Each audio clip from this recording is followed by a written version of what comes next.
Hello, everybody. Hope you guys are doing amazing on this Friday. Hope you guys enjoyed that Thursday night game last night between the Buffalo Bills and the Miami Dolphins. It was a pretty good game, actually, guys. Like, I was very pleasantly pleased with what I saw from. I mean, everybody, of course, is gonna talk about the Bills and what they did, but I was pleased with what I saw the from the Dolphins, at least to start the game. I mean, they came out to start the game, and you can clearly see that Coach McDaniel's and that whole and his whole coaching staff, that they had basically made it a mission of theirs, like, hey, we're gonna start this game off strong. We're gonna try to punch Buffalo in the mouth, and we're just gonna try to dictate. We're gonna try to dictate this game. We're gonna try to dictate the ebb and flow of it. And I'll say this: they did that for probably about a couple drive for like two or three drives, but it's like, for me personally, at no point in time during this game did I ever really feel like Buffalo was ever in jeopardy. I mean, they started the like Miami started the game and they scored on their first drive. Like, it was 7-0, but then Buffalo got the ball back, and if I'm not yeah, it was 7-0 if I'm not mistaken. Buffalo got the ball, three and outed. So Miami got the ball back, had another chance at like scoring, I think, if I'm not mistaken, but then they three and outed, and then that's when like Buffalo scored, if I'm not mistaken, and then it became like 7-0, and then basically after that is when it kind of just started snowballing after that, because basically Buffalo just started kind of scoring on almost every drive. And it wasn't until basically after halftime that like Miami started like really showing life again, in my opinion. Like in how I remember what I saw and how I assessed the game. Some of you guys be screaming and saying some other stuff, but that's what I'm saying I saw. I was like I said in my preview video, I was like, yeah, Tua and Tyreek, they're probably gonna have a couple plays where it's really dynamic and we're gonna look good and they're gonna look great, but at the end of the day, these two should still not be playing football together. Like, Tyreek need to pack it up, get up out of Miami. Like, I feel him, he got his bread now. You know what I'm saying? And hey, go back to Kansas City. In my opinion, you should take your ass back to Kansas City. That will be the best place for you, because you will know the offense, have had experience with the personnel there, and it won't be too difficult in you trying to get acclimated into what it is they do every single day. And let's not also just forget the biggest, most glaring thing. They fucking need you, and you need them as well too. They need a trusted wide receiver, and you need a trusted quarterback who can throw you the ball how you want him to throw you the ball, get it to you when you want him to get it to you, and also trust that he is going to feed the ball around the other targets because he has the ability to do so. So defenses can't just completely hone in on everything that you're doing every single game. It's that's the thing. I never played sports professionally, so like whatever. A bunch of y'all will probably just not even take anything that I say into real regard because of that. But it's like, when I did play sports, like, you know what I'm saying, never professionally, but when I did, and I played football, it's my favorite sport. I was a wide receiver, and every wide receiver, like every person who loves playing the position of like catching the footballs and everything like that, catching touchdowns, juking a motherfucker, doing that, like being a wide receiver in the game of football, every single one of those motherfuckers will tell you that the most important, like, yes, us being able to catch us, all this is great, and we believe in ourselves to do that. We never, you know what I'm saying, we never don't trust in our own God-given abilities to do that, to do our job. The problem is, and where the shit, where a lot of these receivers get looked at as being divas and everything, it's because they play a position that is so fucking dependent on one other person. Like, don't get me wrong, it's dependent on all the other guys doing their jobs. Like, they need to block, everybody needs to run their routes. Like, yes, all the other positions, their job relies on all of them doing that.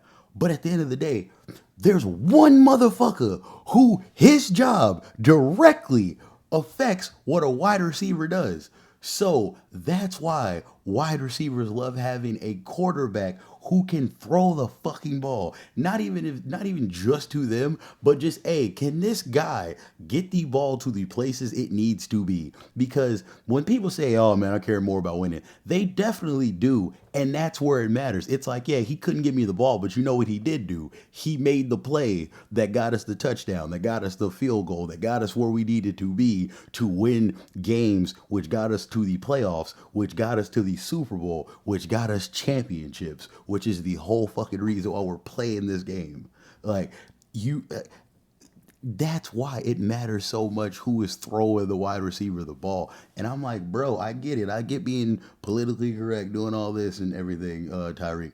But dog, you knew from playing a few games with Tua that this motherfucker couldn't hold, that he couldn't hold Patty's jockstrap, and that he was never going to be able to get you the ball consistently in the way that you wanted to. But at the end of the day, you signed that contract, was getting your money, and you had to play ball. So I'm not even mad at you for that. But it's like, dog, you did your shit. You know what I'm saying? Like, you did your shit now, man. Get back to KC. Bro, at least like for like 2 years or so, bro. It's been like 2 years or so while Patty's still doing what he's doing, while they've built this team that they've built like on the defensive side and everything to where you guys will be playing for championships. Like, utilize this time that you still got for your body to be doing that, Tyreek. Like, that's what you really should be doing. And bro, if he does, I'm telling you, he will probably go down as being one of the top five, if not even fuck around and be top three wide receivers ever. If he gets another ring on his finger, he's already got one. If he gets him two, he will be solidified. Like, I'm telling you, he already is a household name, but he will be a name that people cannot take him out of those like conversations with another ring. Everybody trying, man, it's not that cool. All right, bro. You see how we talk differently about other players in comparison to other players. So let's not even. Let's like. I mean, this wasn't even supposed to be a soliloquy about Tyreek and needed to get back to Kansas City, but I just want to see him do it because I do as like because I like him as I love him so much as a player, and I love Patty. He's my favorite player, and Patty needs him another. He needs him a receiver who is dying, who is that good, that great, and he had one, and they won a Super Bowl, and he wanted to get paid, understandably, and then went to Miami, and they've both kind of been. I mean, I wouldn't say Patty been miserable. That boy got two rings since then, so he chilling. But it's been harder than it had. It's been harder than it was, and that it had to be.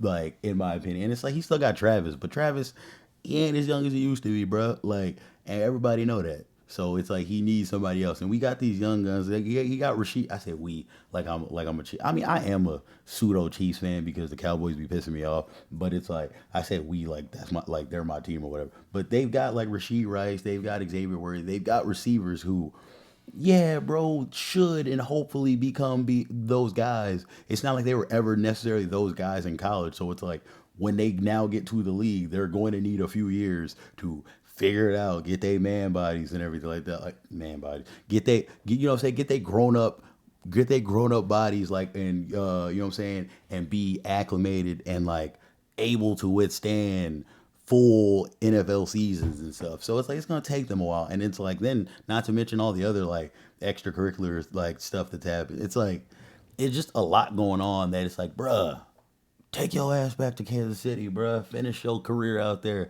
Get you at least one more fucking ring with Patty before it's all said and done, and just completely change the trajectory of your legacy.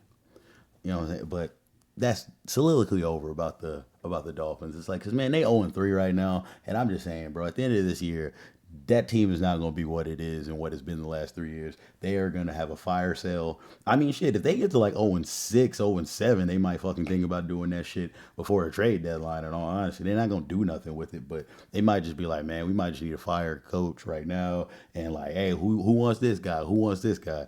And they might just have a fire sale before the end of the year if this gets, because this is bad, and it's honestly probably, I haven't looked at their schedule none, but it's probably going to get a little worse before it gets any better.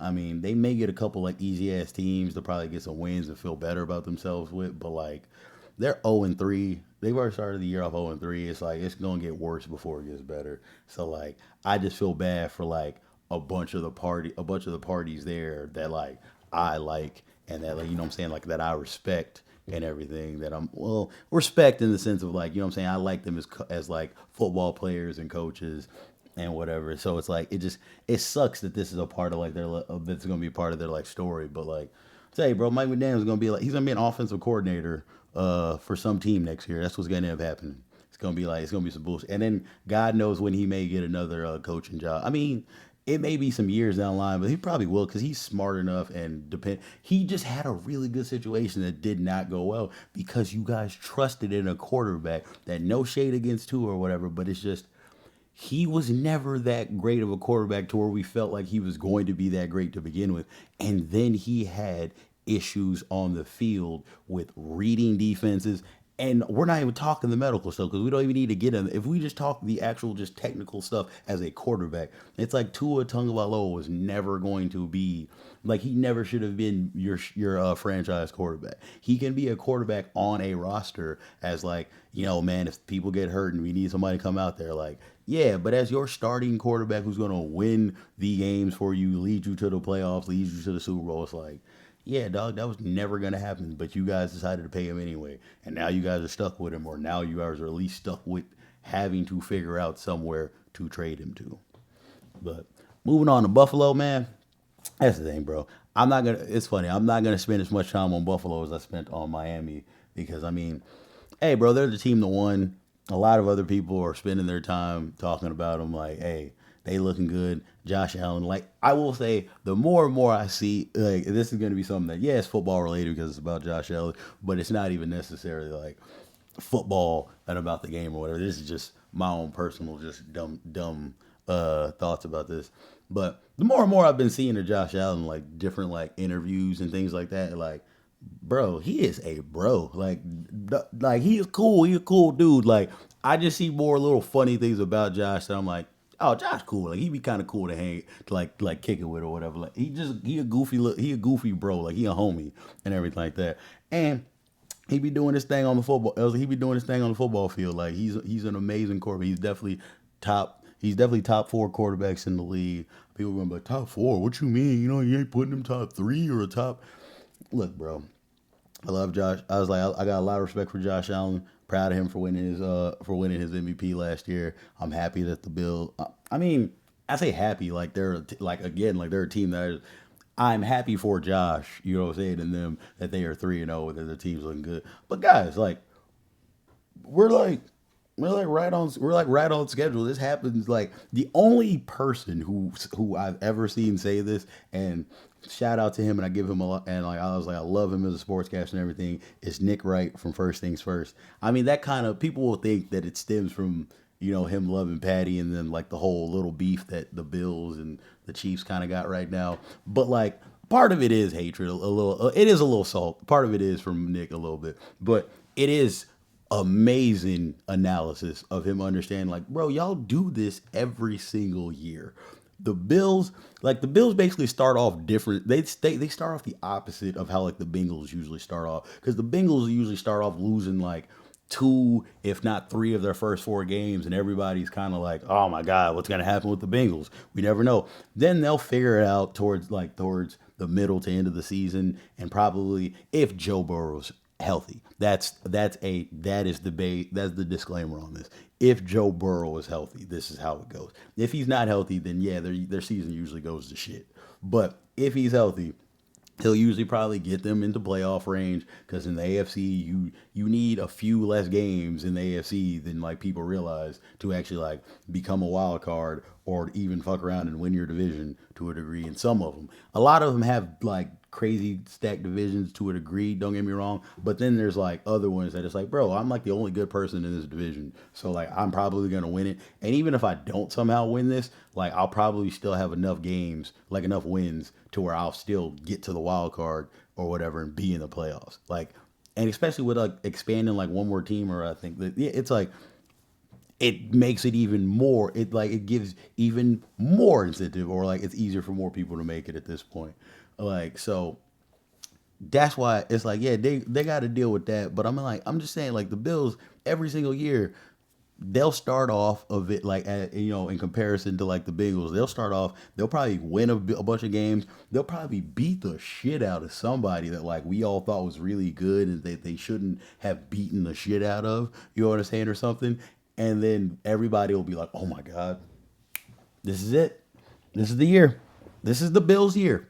Josh Allen is leading the Buffalo Bills to the Super Bowl. Like between literally September, we'll get there. I was like, you guys, like, I mean, hey man, we didn't even get into October yet, but it's like literally by October, between like October and like December, that's usually the talk. And then we get into the playoffs, and we get into like the postseason, and then that's when all y'all start just not believing in Josh and them as well. And it's kind of like they even hear y'all and they just start doing even more bonehead shit at times that it's like you don't need to be doing these at these times. And it leads to turnovers and other things that leads to losses. That's what they were dealing with for the longest time. I was like, we are not so far away from when Josh Allen was having like horrible fumbles and horrible interceptions and things that were losing them the game. And so pump the brakes, but we do this every single year. And that's not to throw any shade towards Josh. Like, he's amazing. It's like how Dick says, it's like he's an amazing quarterback, but at times the media and other people like to either big him up, like they do this with certain like teams and just people where they'll at times either big you up more than like they should be, or they're tear you down more than like they honestly should be tearing you down. It's kind of like in those situations, both are kind of warranted, and you can understand why they're making the point they're making. But it's like you didn't have to go that far that way in either direction. It is because I mean I'm telling you, a few months from now, if Josh Allen's throwing a couple interceptions, or if he loses in the playoffs again to Pat Mahomes or Lamar Jackson or somebody, they will be shitting on Josh Allen again. Like, he won the MVP, so that's why he didn't get too much shit for last year or whatever. But like, oh, without a doubt, let the Bills who are starting off 3-0 this year, let this shit fizzle out to like either a first round exit or like they lose to somebody that they've lost to in the playoffs over the last like 3 years or 3 or 4 years. They're going to be shitting on Josh Allen yet again. I'm trying to tell you guys. That's so funny. Like, I didn't even show you guys what the score was to this. Oh yeah, I was like, the Bills won this game, but you guys already do this, of course. 31-21. I've been here talking, just yapping for almost 20 minutes, and I didn't even show what the score was. But gonna land this plane now and just say shout out to the Bills. It was a pretty good Thursday night game. Looking forward to watching all the Sunday slated games. They're 3-0, sitting atop their division right now. The Dolphins are 0-3, sitting at the bottom of their division. They're gonna have to figure shit out sooner rather than later, but we'll see what they do, everybody. Hope you guys enjoyed this video. I'll talk to you all later. Peace.